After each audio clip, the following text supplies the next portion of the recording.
So, class 12th, we'll be continuing with the chapter from page 35. Let's start from here. Surely it was nothing unusual for poor vagabonds without any better shelter for the night to be attracted to the forge by the glow of light, which escaped through the sooty panes and to come into the warm themselves in front of the fire. So, here you know that during the Christmas time it's very cold. So, what else could attract a person who is wandering in the forest? The furnace is there. Definitely, so people are, poor vagabonds. Poor vagabonds refer to poor wanderers who are wandering here and there. So, they got attracted by this furnace place. Warmth is there, in this cold weather. So definitely the brightness in the forge that attract them, and thus they come in front of the fire, right? So the blacksmith glanced only casually and indifferently at the intruder. He looked the way people of his type usually did, with a long beard, dirty, ragged, and with a bunch of rat trap dangling on his chest. Now, this man, this blacksmith who was there in that furnace, he simply gave a casual glance to him, right? He was not, generally what happened when somebody enters somebody's premises, he feels angry. So he know that people who are wanderers or poor people, they need some warmth. So might be people are coming to this place generally. So he was very casual as this man entered without permission. So the way this man looked, he was with long beard, dirty ragged, and with a bunch of rat traps dangling on his chest. Now this is the appearance of that rat trap seller. He is familiar with this kind of look. The people who are poor and selling these things, they have that kind of look. Right? So please be particular about these keywords about the look of that rat trap seller. What kind of look? Long beard, dirty ragged, and clothes were dirty ragged, and obviously a bunch of rat traps were dangling. So he asked permission to stay, and Master Blacksmith nodded a haughty consent without honoring him with a single word. So this man asked for the permission that whether he could stay there for the night. So this blacksmith simply gave him an arrogant consent. Haughty consent referred to arrogant consent. That he was not very polite with him. He was simply arrogantly give him permission. Not even a single word was said. Simply by nodding the head or something like that. The trap did not say anything either. He had not come there to talk, but only to warm himself and sleep. Now he also don't expect this rat trap seller also don't expect a kind of a courtesy or friendship from this man. He simply wanted to stay there, get a warmth, and obviously he is going to move next day. So he simply settled there and sleep. In those days, Ramju's iron mill was owned by a very prominent iron master whose greatest ambition was to ship out good iron to the market. He watched both nights and day to see the work was done as well as possible, and at this very moment he came into the forge on one of his nightly rounds of inspection. So this paragraph tells us about the owner of this iron mill. This man was an ambitious man who wanted that best iron should come out of his mill. And then obviously you need perfection. You want perfection at your work. So you are strict with your workers. So this man come for inspection on the regular basis that whether the work is being done properly or not. Not only the daytime, during the night time also he come there for round. And at this moment also he came there for an inspection whether the work is going on well or not. Fine. So he came there. Naturally, the first thing he saw was the tall ragamuffin who had eased his way so close to the furnace that steam rose from his wet rags. The iron master did not follow the example of the blacksmith who had hardly designed to look at the stranger, he walked close up to him, looked him over very carefully, then tore off his slouch hat to get a better view of his face. Now, ragamuffin refers to a person who is wearing a rags cloth, old clothes, dirty clothes. So this man, when he came for inspection to that place, he saw that that man was lying there wearing those rags clothes, and he was simply near the furnace where the coal fire was burning, and his rag clothes were steaming. You know, when your clothes are wet and you sit near something warm, that steam started coming out of your clothes. So that was happening at that time. He was so close to that furnace getting the warmth. So he simply, the iron master did not follow the example of blacksmith. What does that mean? Blacksmith didn't pay attention to this man. He was not even talking to him. He was not paying attention to him. But this master, he went to that place, just near to him. He removed his hat which was on his face. And he simply wanted to recognize who this man was, who was lying.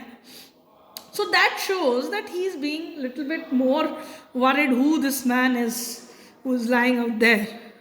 Indifferent to blacksmith. He was not at all bothered. Might be he's habitual of such people coming to that place. So he wanted to get a better view. Now what happened? But of course it is you, Nils Olf, he said. How you do look. The man with the rat trap had never before seen the iron master at Ramjos and did not even know what his name was. But it occurred to him that if the fine gentleman thought he was an old acquaintance, he might perhaps throw him a couple of kroners. Therefore, he did not want to undeceive him all at once. Now, this man, he simply said him, Nilolfs. Now, looking at this man, he recognized him as someone else. Now, at this point, I wanted to make you clarify that he thought that this man is Nilolfs, and he, with a sudden expression, said that also. And he was surprised at his look, and that's why he said that, how do you look? Because he was in rag clothes, that's why he was a little bit surprised. And this rat trap seller who used to sell this rat traps, he don't know this man, the owner of iron mill. He don't know him. No, he don't even know his name. But when this man gives such an expression as if he knew him, so he thought maybe he is some understanding that he is some old acquaintance to whom he know. And out of that greed, that if this man can give him some little bit money, if he know that this man is his well-known person, so he thought that let's not clarify this doubt. Otherwise, he could have clarified that I am not Nilolfs, I am not that person whom you are thinking me to be. So, but he didn't clarify that doubt because he don't want to clarify this doubt because he was thinking that he might give him some money. So now he is under the trap of money. He wants more and more and more money. Earlier he has done that stealing, and now he wanted to deceive him by taking the money from him. So he don't want to clarify his doubt. Yes, God knows things have gone downhill with me, he said. Now what he said? Yeah, things gone very wrong with me. Downhill here refers to when things went wrong with you. So he simply said to him that things were very wrong with me and that's why I am in such condition. You should not have resigned from the regiment, said the iron master. That was a mistake. If only I had still been in service at the time, it never would have happened. Well, now of course you will come home with me. Now, as he was thinking him to be a captain who was in an army, so he said that to him that you should not have resigned from the regiment. If I would be there, I would not allow you to do so. So, we come to know from this very verse that he is thinking that he was a captain who was earlier in the army and he should not have resigned. And now his condition is very worst at this moment. Now he said to him that you should come home with me. to go along up to the manor house and be received by the owner like an old regimental comrade. That, however, did not please the tramp. Now, when this invitation was given to him that he should come to the manor house refers to a big house, mansion house, and received by the owner of that place, as he was thinking him to be the regimental comrade. So this idea was not liked by this man, this rat trap seller. He thought that he might be caught. So he simply said that, no, I couldn't think of it, he said, looking quite alarmed. No, he simply said, I could not think of this thing that I should go with you. Simply. Can you tell me why he said this thing? Yes? Can you tell me why he said this thing? He was alarmed at this thought that he might be caught. Obviously, when you have done something wrong, you have that guilt. And what he had done? He has done the stealing in the house of the crofter. So he was aware of this fact. So he don't want to be caught. So he don't want to go to this home also.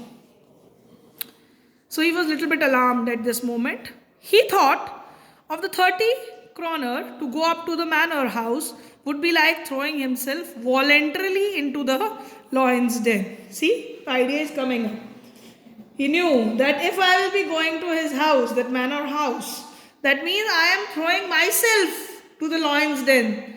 I am myself offering them that I should be caught by them. So he was aware of this fact. He only wanted a chance to sleep here in the forge and then sneak away as conspicuously as possible. So what he wanted as simply, he wanted to sleep there in front of that furnace and quickly, conspicuously refers to without being noticed, he wanted to move from that place. He only wanted shelter for a single night. The iron master assumed that he felt embarrassed because of his miserable clothing. Now this iron master, what thought process he was going through, he thought that this man is feeling embarrassed as he was not dressed very well. Maybe what he was thinking him to be, that man is a reputed person. So that's why he thought that he is feeling embarrassed because his clothes are not good. So he very courteously told him, please don't think that I have such a fine home that you cannot show yourself there. So he understands his condition. He said, Elizabeth is dead and you may already have heard. My boys are abroad and there is no one at the home except my oldest daughter and myself. We were just saying that it was too bad we didn't have any company for Christmas. Now come along with me and help us make the Christmas food disappear a little faster. Now he invites him.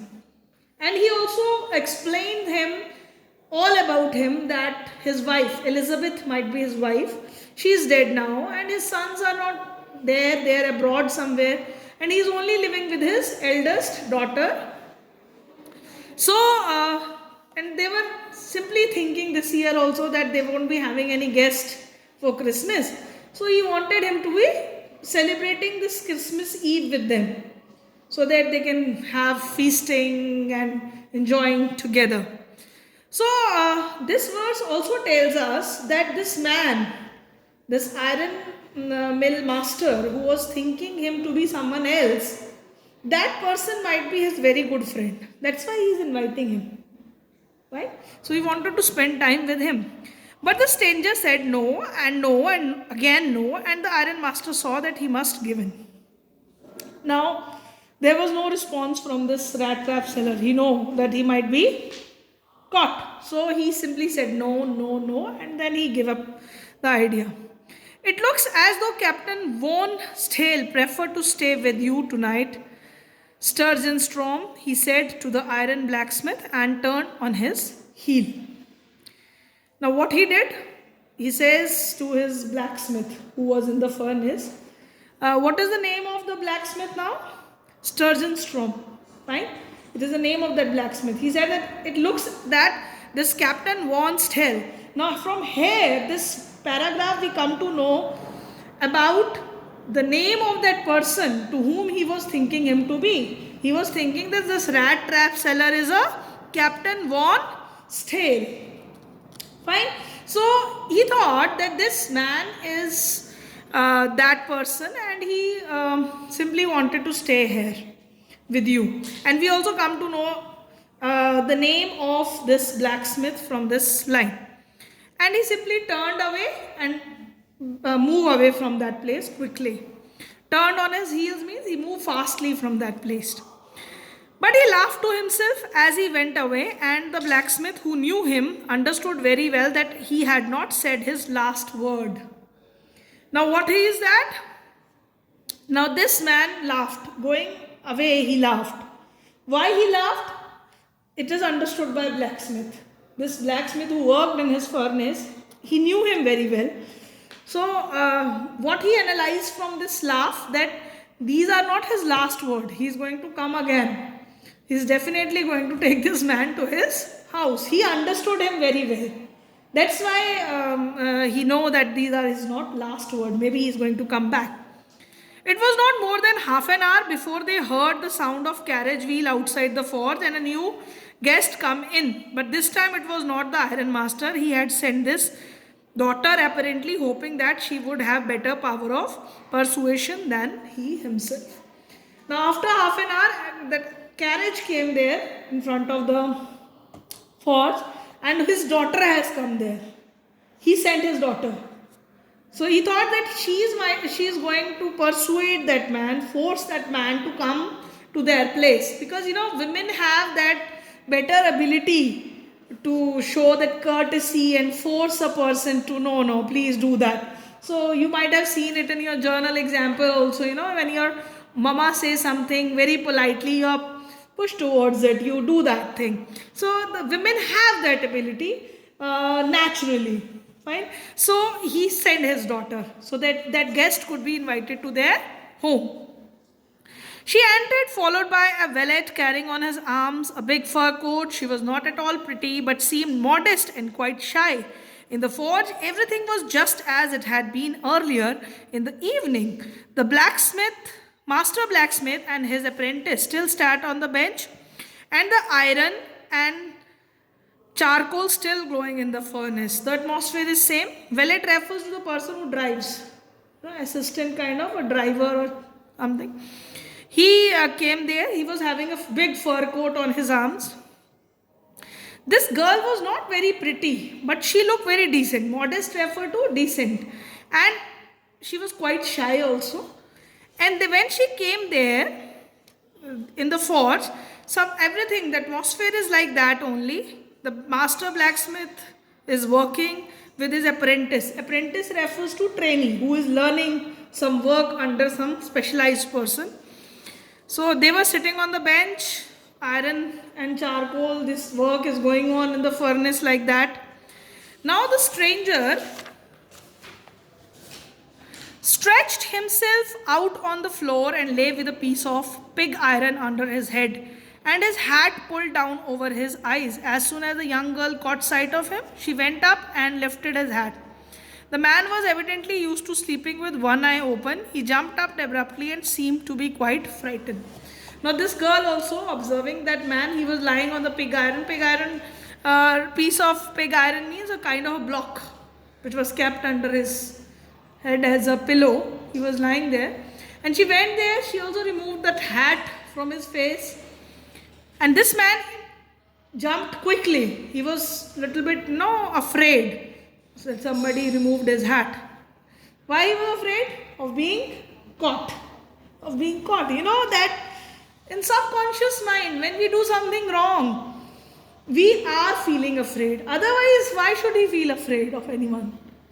He has done something wrong.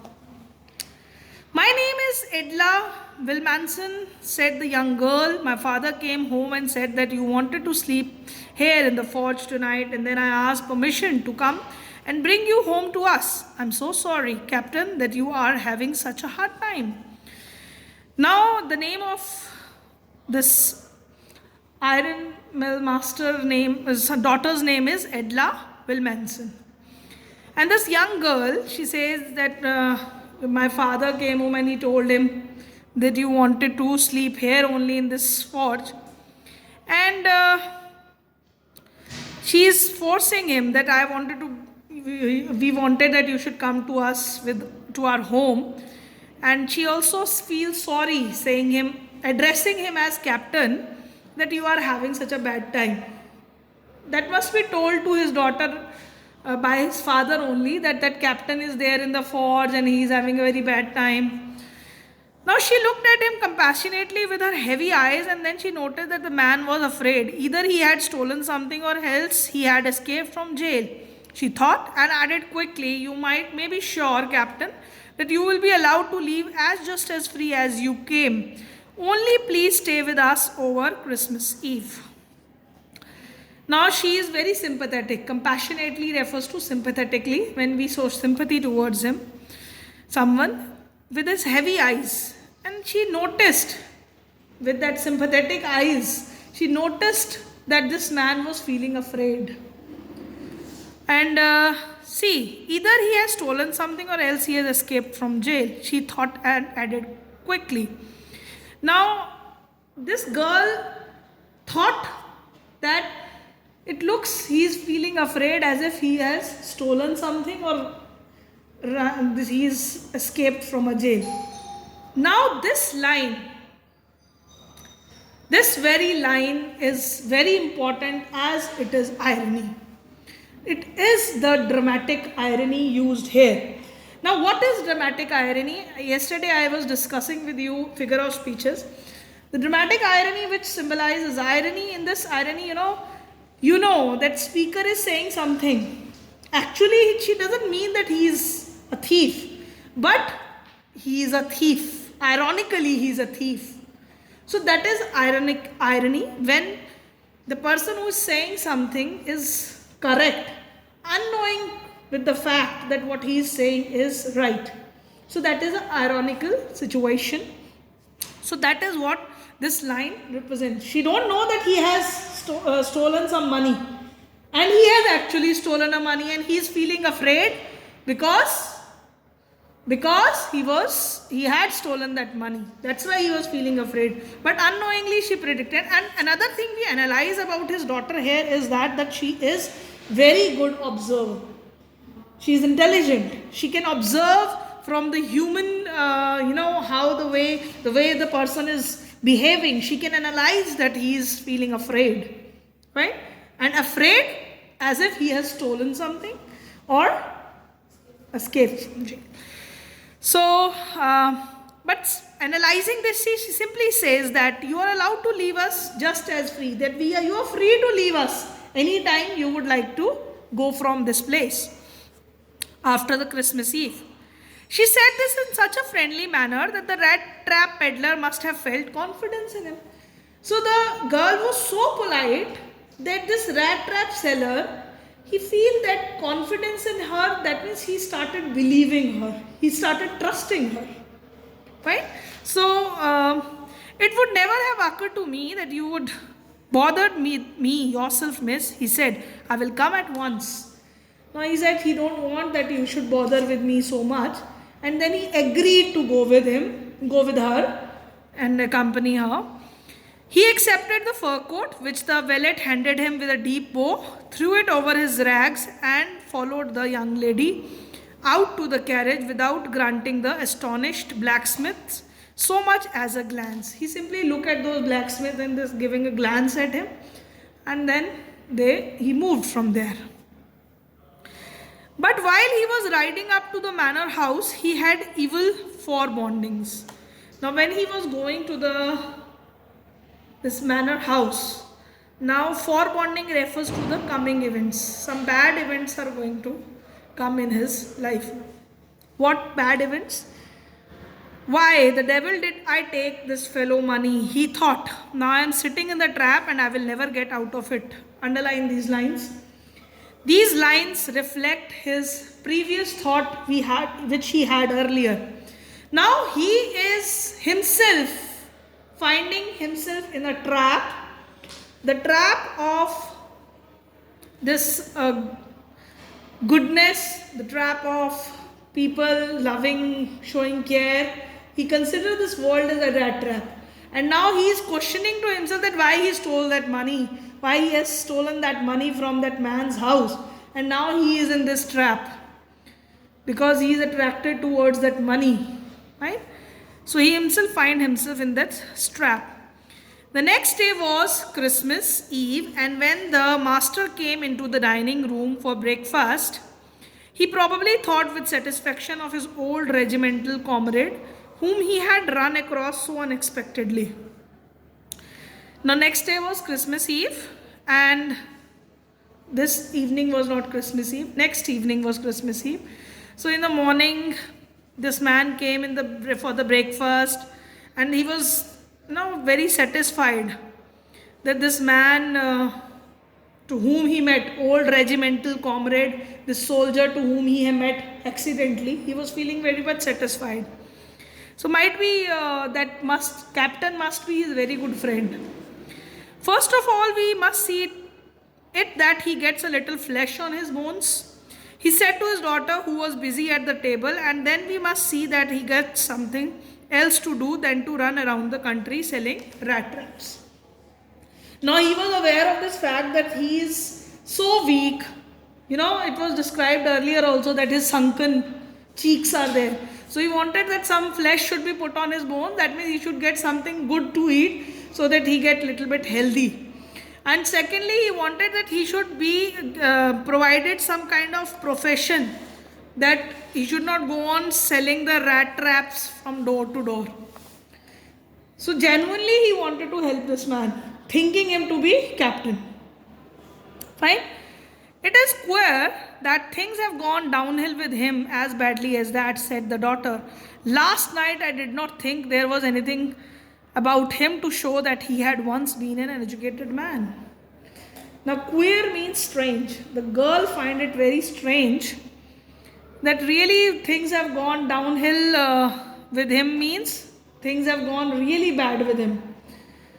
So this daughter said, and she observed. Again we find that this girl is being very observant. She said that last night I found that this man was behaving like that she could never thought that this man was earlier an educated man. A man with some education shows a kind of different behavior. So she was so observant, she could not think this man as a captain. And he is an uneducated man. That's why he was showing that kind of thing. So this girl is being very observant and intelligent. From these two lines we can understand about that girl. You must have patience, my little girl, said the father. As soon as he get cleaned and dressed up, you will see something different. Last night he was naturally embarrassed. The tramp manners were fall away from him just as the tramp clothes. Now he wanted that his girl should have patience. Now as he has changed his clothes, he's going to change the clothes, he will be dressed up, he'll be cleaned. That he wanted that you will feel a different person. Because he also gave the reason that last night he was feeling embarrassed. That's why he was behaving that way. And now when you can see his manners also in a refined way. Just as his old clothes were gone, our old manners would also be gone. When he will be in a well dressed up manner he would be. Just as he said this, the door opened and the stranger entered. Yes, now he was truly cleaned and well dressed. The valet had bathed him, cut his hair and shaved him. Moreover, he was dressed in a good looking suit of clothes which belonged to ironmaster. He wore a white shirt and a starched collar and whole shoes. Now this man is totally a transformed man. The ironmaster gave him his clothes, and this valet, he cleaned him up, cut his hair, shaved him. So totally a refined man came in front of him with a different looks. Earlier he was wearing rags. Now he is well dressed up man. But although his guest was not so well groomed, the ironmaster did not seem pleased. He looked at him with a puckered brow, and it was easy to understand that when he had seen the strange fellow in the uncertain reflection from the furnace, he might have been had made a mistake, but that now, when he stood there in a broad daylight, it was impossible to mistake him for an old acquaintance. Now, this man was not happy looking at his refined looks. Why? Because he now recognizes him, that he is not that captain. During the night, in front of the furnace, with his dirty looks, he might get an idea that he is that person. Maybe he is resembling with him or something like that.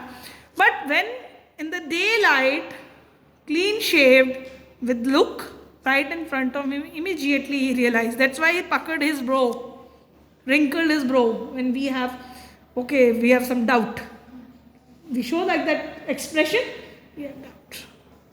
That expression was there on his face, that he is not that person, he is not that old acquaintance to whom he knew. Get that idea?